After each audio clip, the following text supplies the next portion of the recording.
여러분 안녕하십니까. 티타임의 차정입니다. 티타임 오늘도 아주 재미난 이야기를 준비했습니다. 빅데이터부터 직접 입수한 애플워치까지. 자, 지금부터 저와 함께 출발하시죠.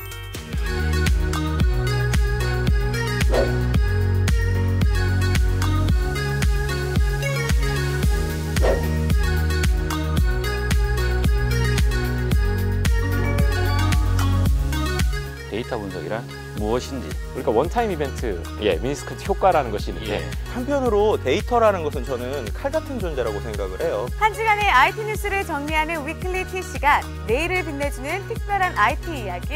애플워치가 왔습니다. 일본에 갔다 왔습니다. 왜요? 애플워치 그거 하나 살려고. 누가요? 야, 넣어보시죠. 네, 티트렌드 언어 문화를 재능 기부하는 서비스입니다. 언어 문화?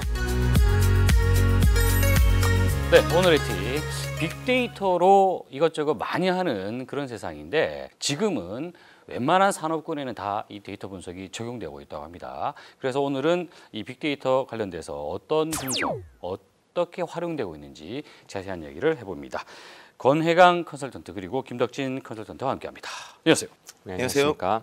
자, 한 달에 한 번씩 저희가 정말 이 데이터, IT가 적용이 된 데이터로 무엇을 어떻게 하는지에 대해서 한번 집중적으로 이제 파헤쳐 보려고 하는데 오늘은 첫 번째로 말이죠. 이 데이터가 지금 어떻게 활용되고 있는지를 한번 알아볼 거예요. 네. 그래도 기본적으로 또 데이터 분석이란 무엇인지 이야기를 하고 가죠. 오늘 아침에 이제 기자님 여기 오실 때 예. 어떻게 오셨나요? 저는 이제 참 힘든데 버스 타고 지하철 타고 하여튼 힘들게 옵니다. 저야 뭐 언제나처럼 뭐 김기사를 앱을 키거나 네. 아니면은 뭐 팀 앱을 키거나 다양한 이제 앱을 활용해서 오게 되죠. 네, 그렇습니다. 그래서 보통 분석이라고 하면 이제 어떤 그래프라든지 통계학적인 숫자들 이런 것들 많이 떠올리실 것 같은데요. 그렇죠. 이런 것은 그냥 분석이라기보단 어떤 현상, 그냥 통계라고만 이제 볼 수 있는 것입니다. 그래서 우리가 얘기하고자 하는 분석이라는 것은 정보 자체만을 보고 그 표면적으로는 알 수 없는 어떤 그런 것들을 통해서 새로운 통찰을 얻어내기 위해서 수학적이고 과학적인 방법으로 데이터를 이용하는 모든 활동을 얘기합니다. 이게 하나를 더 보태자면은 인구가 증가가 돼서 어떠한 현상이 생길 것이다. 예측. 네. 그렇습니다. 또 어떠한 것들이 바뀔 거니까 이렇게 대비해야 된다라는 이제 어떤 평가의 기준점까지 잡아주는 게 분석이라고 보면 되죠. 이게 무슨 IT하고 무슨 관계가 있습니까? 좀 전에 이제 제가 질문 드렸던 것처럼 이제 내비게이션을 사용하시고 오실 때 어플리케이션들이 하는 역할들이 전국의 교통 상태라든지 교통망 그리고 더 나아가는 신호 체계라는 것도 모두 실시간으로 분석을 통해서 이 길로 가시는 게 가장 빠른 길입니다라는 결과값을 보여주는 거죠. 그런데 말이죠. 이렇게 이제 방금 얘기만 들어도 굉장히 복잡할 것 같아요. 네. 왜 해야 됩니까 이거를? 여기서 제가 또 하나 질문을 드리겠습니다. 예. 혹시 직장인들이 갖고 있는 가장 큰 고민이 뭔지 아세요? 돈. 돈. 회사 생활, 출퇴근. 회사 생활. 점심 뭐 먹지?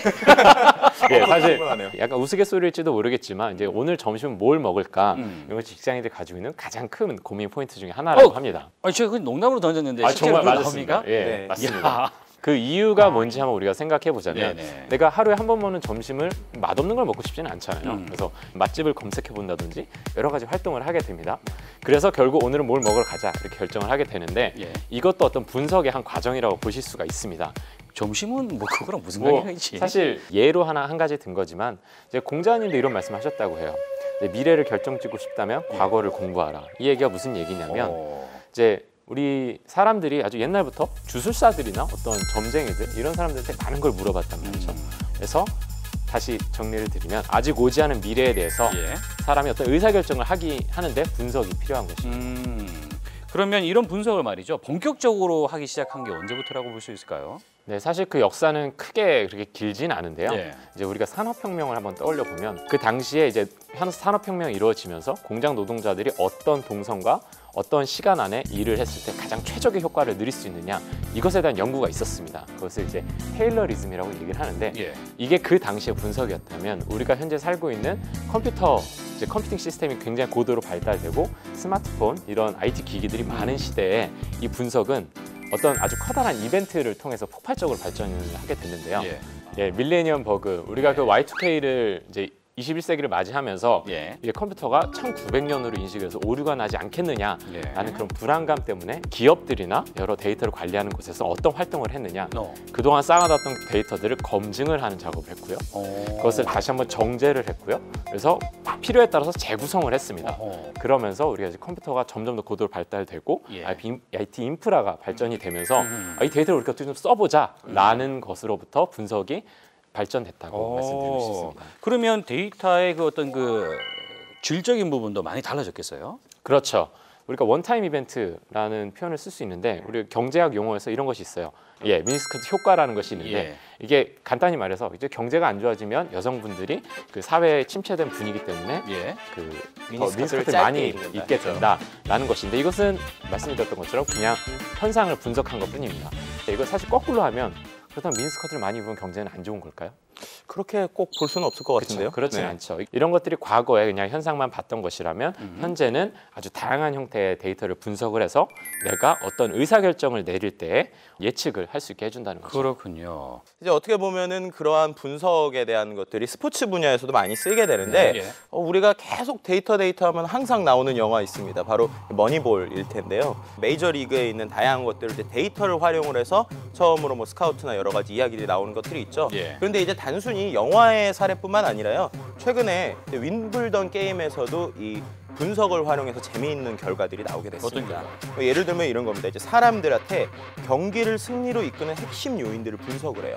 그래서 어떤 사람이 이러한 패턴을 갖고 게임을 하더라. 이 사람이 승리하는 승리 요인을 사람별로 분석합니다. 그럼 이제 그것에 따라서 점수를 실시간으로 분석하는 어떻게 보면은 일종의 스포테인먼트에서도 이 분석이 활용되고 있는 부분이 실제로 있죠. 그렇군요. 자, 지금 조금 몇 가지 사례만 들어도 말이죠. 다양한 분야의 데이터 분석이 활용되고 있고 재밌다라는 거 느낄 수가 있는데 이걸 어떻게 분석하느냐, 네. 분석 방법, IT스럽다 이거 아니겠어요? 네. 이제 IBM 같은 경우에 이제 왓슨 컴퓨터 왓슨. 있습니다. 혹시 들어보셨나요? 이거 유명하죠. 1997년도 네.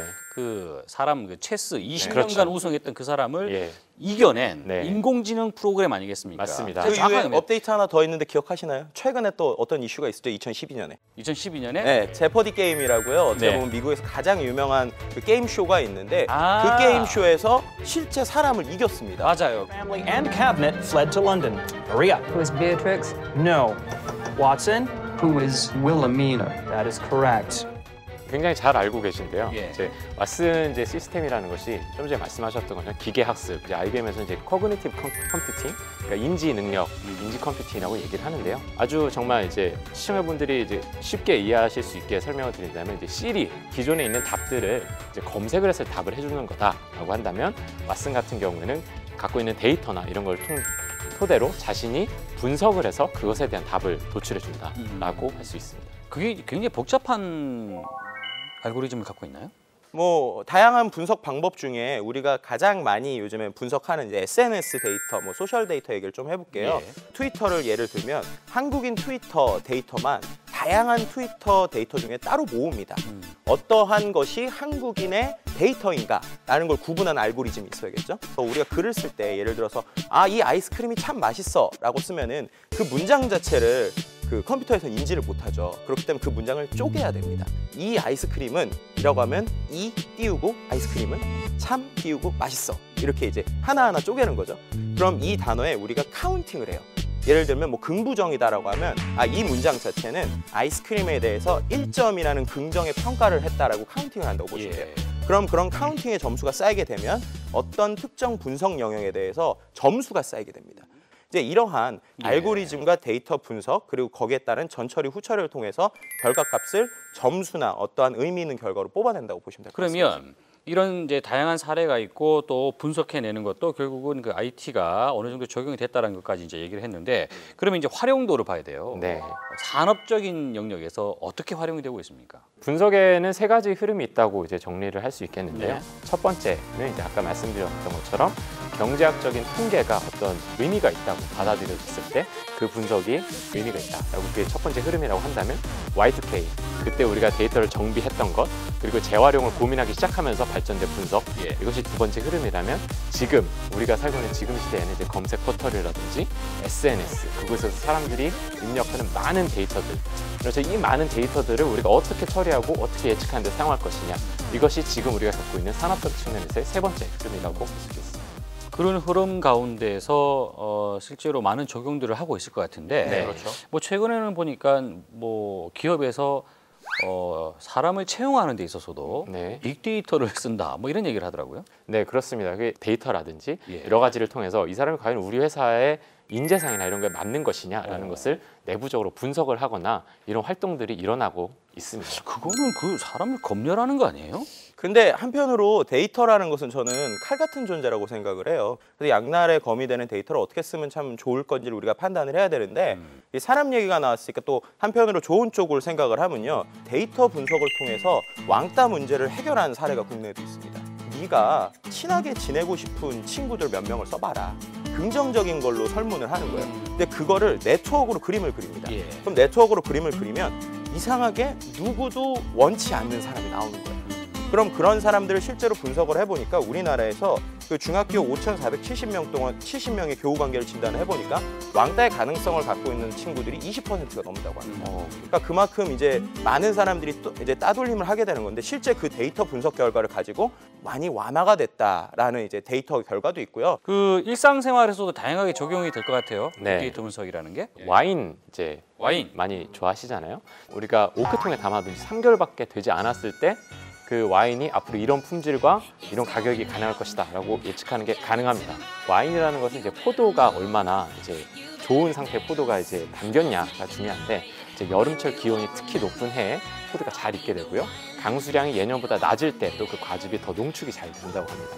그래서 우리가 날씨로 예측할 수 있다면, 그래서 가중치를 줘서 계산식으로 한다면 아직 마셔보지 않은 와인일지라도 이 와인의 품질과 가격을 우리가 결정할 수 있다는 것이죠. 예. 자, 오늘 그 데이터 분석 관련된 뭐 개요 그리고 실제 방법 적용 사례들 이런 것들을 이제 이야기를 했는데 앞으로 무슨 이야기를 하실 겁니까? 다음부터는 이제 저희가 오늘 설명드렸던 분석이라는 것을 시연을 하면서 이야. 같이 그런 걸 좀 보여드렸으면 하는 생각이 한 달을 기다려야 되는군요. 한 달 동안에 많은 준비를 하셔가지고 정말 국내에서 최고의 데이터 쇼를 보여주셨으면 하는 바람입니다. 오늘 이야기하신다고 저는 이것이었습니다. 감사합니다.